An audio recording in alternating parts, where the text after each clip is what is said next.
kids will receive, great education and some money. So then, but I had a set of skills that were highly employable, and in fact, Asia, and that sort of helps me think. Okay, do we have the right? I'm still working on it, but procrastination is not a good habit. Bill can change clothes in the car.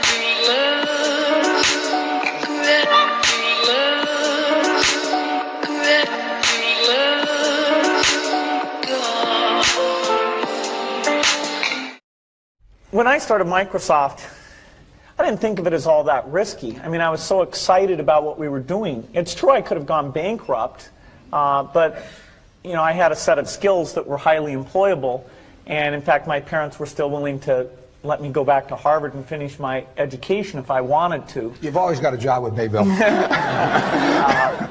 And the thing that was scary to me wasn't quitting and starting the company. It was when I started hiring my friends and they expected to be paid. And then we had customers who went bankrupt, customers that I'd counted on to come through. And so then I got this incredibly conservative approach that I wanted to have enough money in the bank to pay a year's worth of payroll, even if we didn't get any payments coming in. And I'm almost true to that the whole time. We have about 10 billion now, which is pretty much enough for the next year. Anyway, if you're going to start a company, it takes so much energy that it better overcome your feeling of risk. I don't think that you necessarily, if you're going to start a company, should do it at the start of your career. I think there's a lot to be said for working for a company, learning how they do things. If you're young, it's hard to go lease premises. They made that hard for me. You couldn't rent a car when you were under 25 at the time, so I was always taking taxis to go see customers. The people would, people would say, well, we're going to go have a discussion in the bar. Well, I couldn't go to the bar.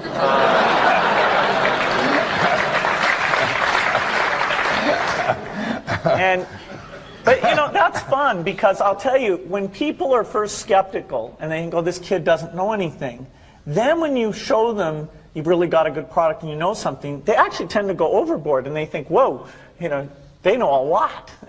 Let's really do an incredible amount with these people. So our youth, at least in this country, was a huge asset for us once we reached a certain threshold. It is hard. It's hard to hire older people because they'll be a little bit conservative about whether they should come and take the risk. And it took 3 or 4 years before we could go out into the normal sort of employment pool. But those problems that come with starting a firm, you better think of those as part of the pleasure, part of the challenge that is part of the excitement. I want to thank Harvard for this honor. I'll be changing my job next year, and it will be nice to finally have a college degree on my resume.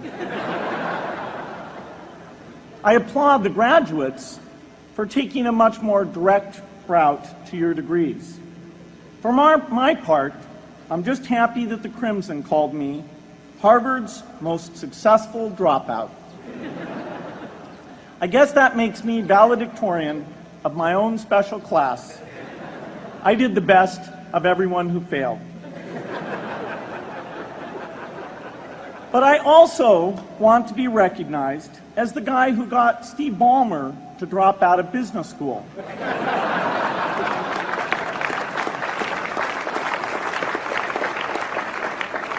I'm a bad influence.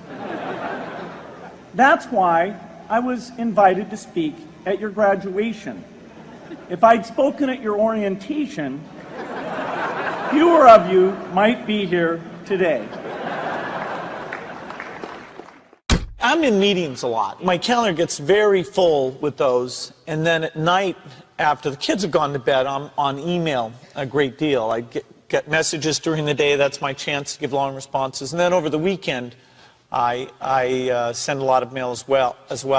I take 2 weeks a year to just go off and read and think, where I'm not interrupted by work or anything else. I'm just solidly trying to think about the future, and people get to send me things to read as part of that so-called Think Week. So it's a nice mix of things.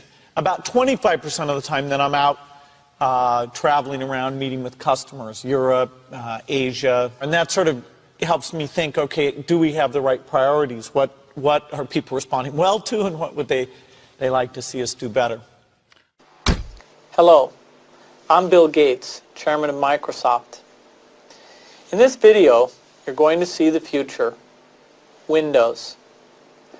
Microsoft first came up with the Windows concept back in 1983. And today, the leading software users have switched into the Windows environment.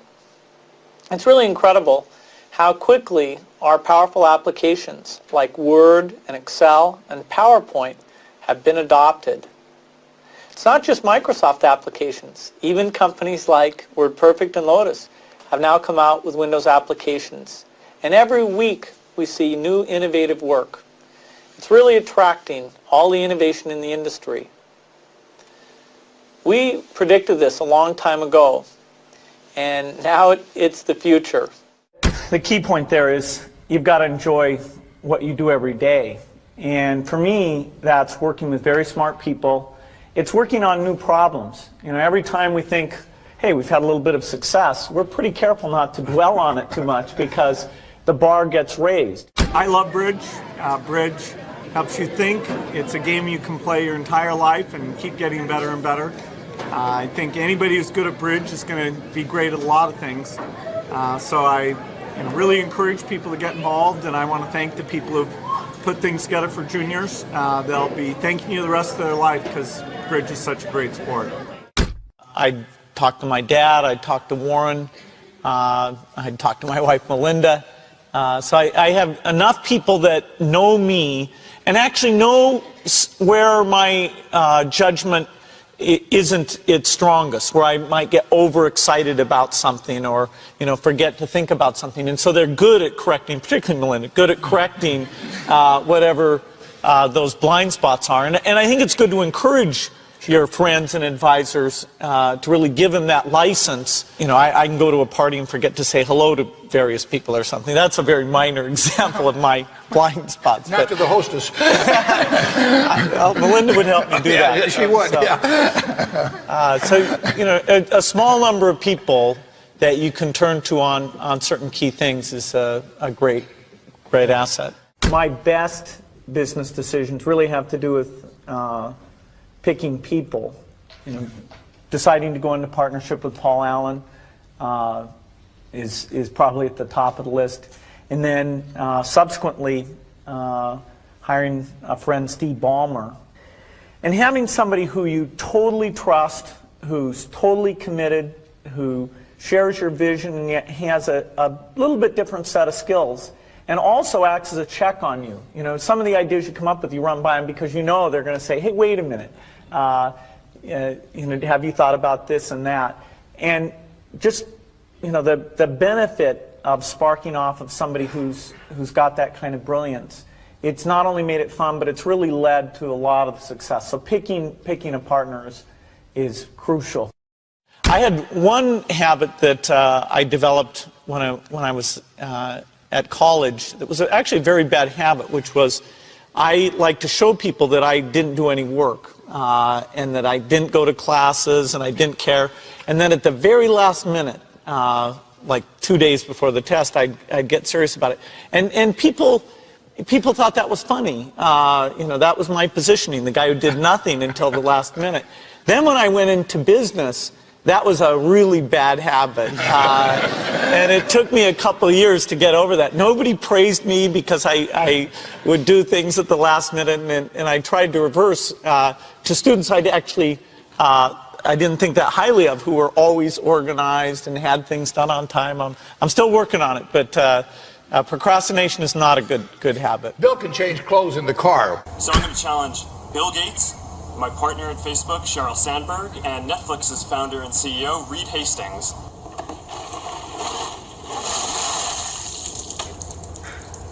I'm glad to give to ALS. It's a great cause, but I want to accept this challenge. I want to do it better than it's been done.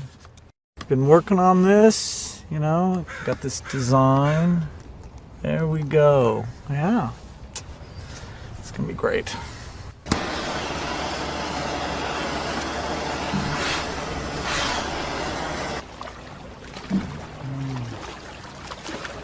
I'm here to join the people bringing attention to Lou Gehrig's disease by taking the ALS Ice Bucket Challenge.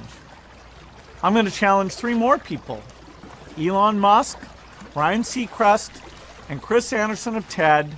Consider yourself challenged. You have 24 hours. Good luck.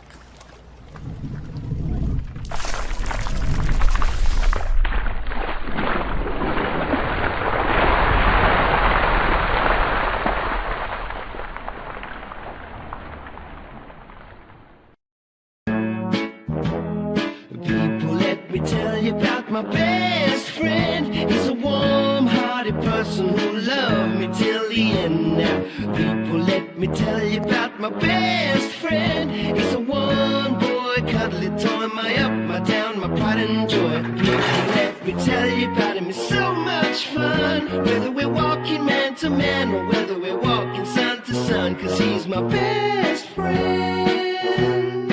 Yeah, he's my best friend.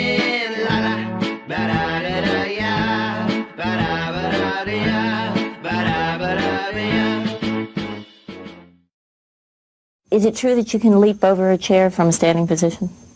It depends on the size of the chair. I'll cheat a little bit. Yes!